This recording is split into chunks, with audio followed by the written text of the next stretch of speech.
It's all your fault. Now you stay here and cover our retreat, you bubble-headed booby. From a cheesy 60s sci-fi live-action adventure to a cheesy 70s sci-fi Saturday morning cartoon, September brought with it the new fall TV schedule, and that included new seasons of cartoons. It was the Gen Experience. I'm Victor, and although cartoons like Lost in Space and even Carlton, a spin-off of the disembodied doorman from the sitcom Rhoda, were just pilots for series that never got picked up, there were more than a dozen other cartoons that did make it to the network, and as unbelievable as it sounds, were lifted right from our favorite live-action TV shows. Please press the thumbs up and click subscribe as we explore 9 TV programs that went all animated during the Gen Experience. Based on the 1964 to 1967 sitcom, this cartoon made Saturday mornings during 1974 and 1975. Created by Filmation, this cartoon even had a rebranded second season, but let's not get ahead of ourselves. About 7 years after the sitcom went off the air, all the zany characters were back, and still on the island. The cartoon's premise was basically the same as its namesake, but obviously aimed more at children this time around. However, you could argue that the original wasn't really that far off from a children's show. This time, however, in what would become a 70s trope, an animal sidekick was added as another foil for Gilligan in the form of Stubby, the anthropomorphic monkey found on the island. 5 of the 7 actors returned to voice their characters. We know bitter old Tina Louise wanted nothing to do with the show, but Dawn Wells was doing a play on the road and was unable. So another actress did both of the girls' lines and was just credited separately, one using her maiden name and the other her married. Surprisingly, this series not only got a second season, but changed its setting from a tropical island to space. Beginning with the castaways escaping the island via spaceship I can only assume was built by the professor with palm fronds, thatching, and coconuts, the second season was rebranded Gilligans Planet. It may have had a new setting, but the story was the same. Stranded once again, this time with out-of-this-world adventures instead of the South Seas on Earth. That was it. Like the original series, it ended with no hope of rescue. Sit back and get ready to take this one in. The 60s brought us a cult classic still popular today. The Gothic Addams Family had enjoyed success in various forms throughout the decades and today are still well known. After their popular black and white classic TV outing, Hanna-Barbera, the cartoon gatekeepers of the 70s, included the family in episode 3 of the popular new Scooby-Doo movies in 1972. They helped the gang solve a mystery, and as was the case for this version of our Super Sleuths, the guest stars included the voices of the original actors, at least for the adults. This moment led to their own animated series on Saturday mornings starting in 1973. NBC greenlit a series that takes the family out of their house, sort of. The cartoon sees the family on the road in their Victorian-style RV that looks unsurprisingly like their mansion. Although John Astin and Carolyn Jones do not reprise their roles, Jackie Coogan and Ted Cassidy of Uncle Fester and Lurch fame play their characters, while Pugsley, in one of her earliest roles, is voiced by the great Jodie Foster. Although new premise for the upbeat dark family, the character models for the animation continue to be drawn from the specifications of the original Charles Addams comic. The next few entries do not come from long-canceled sitcoms, but shows that were still enjoying their original first run when they went all animated. In 1973 and 1974, a 2-season animated spin-off of the much-loved television drama, Emergency, landed on Saturday morning. To tone down the cardiac arrests and teen pregnancy storylines, the cartoon added 4 kids to the narrative. And are you ready for this? And their pets. This is the way. This is the way. Of 1970s cartoons. Our 2 favorite firemen medics, Johnny Gage and Roy DeSoto, voiced by their original actors Randolph Mantooth and Kevin Teague, were joined by Carol, Matt, Jason, and Randy, teenagers along with their pets. Flash the dog, Charlemagne the mynah bird, and Bananas the monkey. Dealing with far less dramatic emergency calls than on the show, I would have considered this to be a serious demotion for our expert medics. Perhaps only 30 episodes, they were 2 seasons for this cartoon, which is very successful. Mostly forgotten, I'll keep watching the reruns of the first-rate classic TV show of the guys from Engine Company 51, and keep this little gem forgotten. We're gonna make our dreams come true. Do it our way. You know what would make my dreams come true? Clicks and comments on this video. Thanks for showing your support. The next 3 cartoons might get convoluted, but I swear it'll make sense in the end.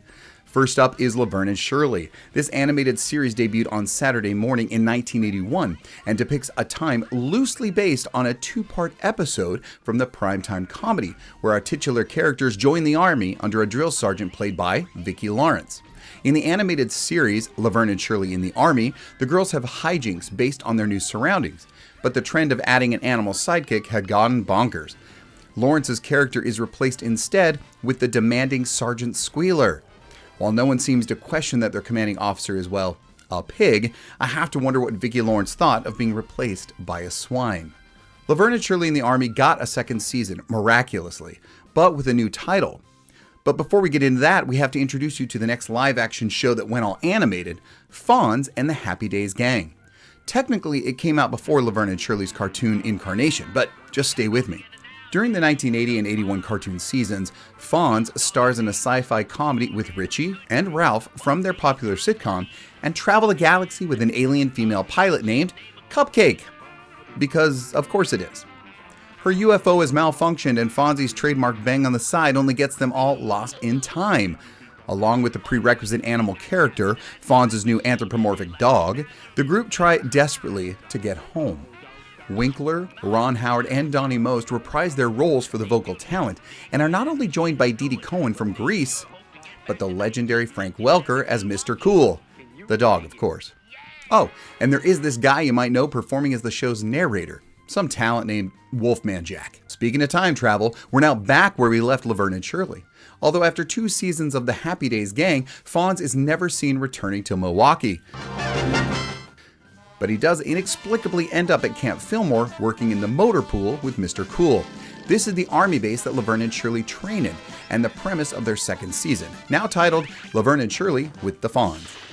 Private DeFazio and Private Feeney are originally voiced by Penny Marshall and Cindy Williams respectively, but by this time, Williams has quit her popular comedy series, and Shirley's voice is replaced for those last 8 episodes. Oh, but wait, that is not where the story ends.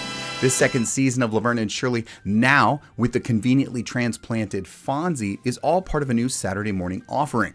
Like life imitating art, or in this case animation imitating live action, just as Laverne and Shirley were spin-offs of Happy Days, this new Saturday morning cartoon schedule adds another Happy Days spin-off to the mix with the cartoon version of Mork and Mindy. So now we have the Mork and Mindy Laverne and Shirley Fonz Hour.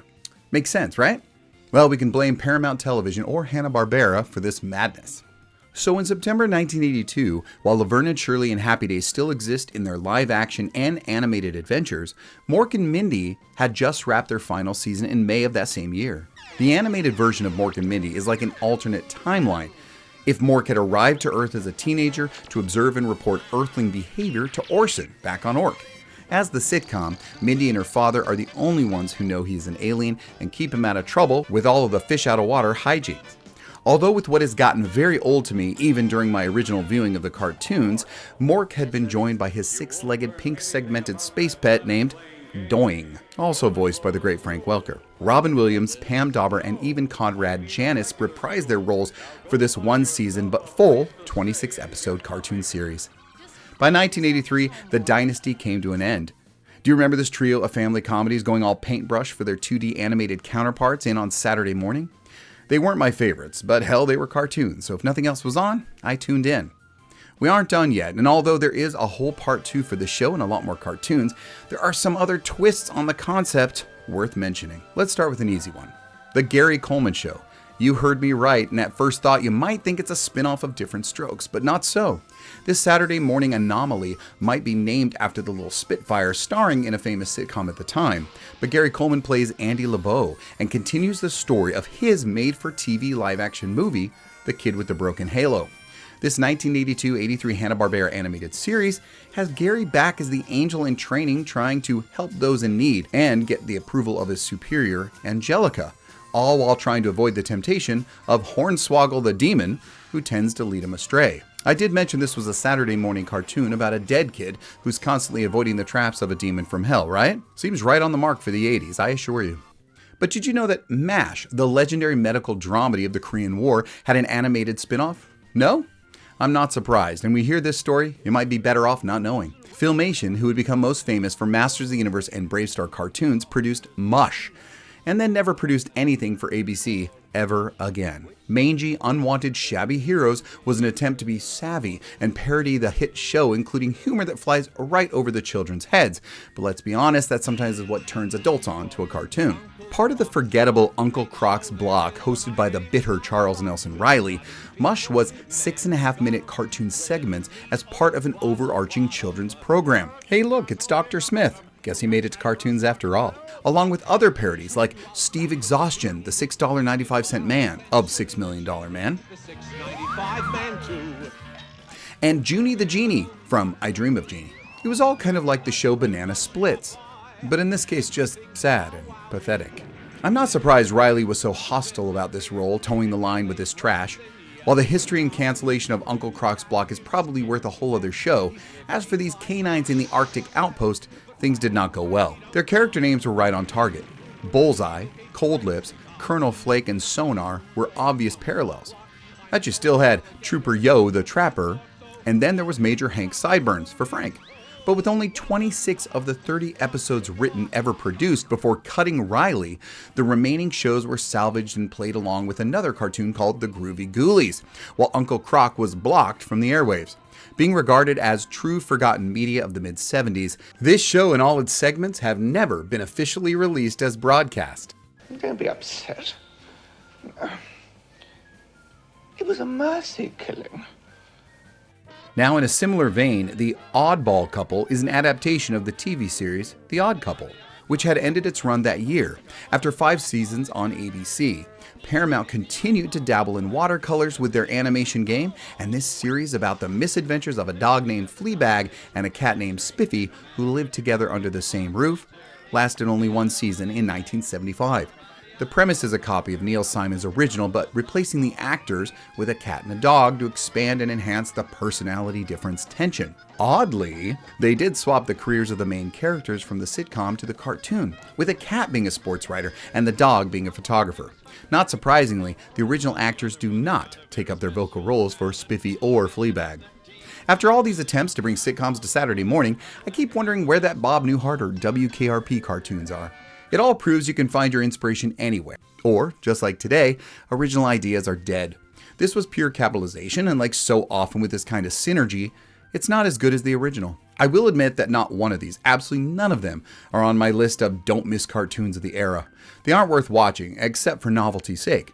But just watching their opening is all you need to appease your curiosity. It is remarkable that in most cases the star voices were there to reprise their role. Part 2 is coming soon. I hope you enjoyed this show and discovered some things you either didn't know existed, can't believe existed, or forgot existed. Most likely because you blocked them out. Rightly so. How many of them do you remember? Did you watch them? Did you watch them fondly? Let's discuss it together in the comments, and please don't forget to click that thumbs up. That's what it's there for. Remember, pressing subscribe really helps me continue my passion. Thanks for joining me, and please stay tuned for part 2 coming soon. Yeah, there's a whole nother set of these to learn about. Take a moment and look around the channel and find other great shows, like this one. Now, share this content and leave me a comment if you so choose. Thanks again for watching, and until next time.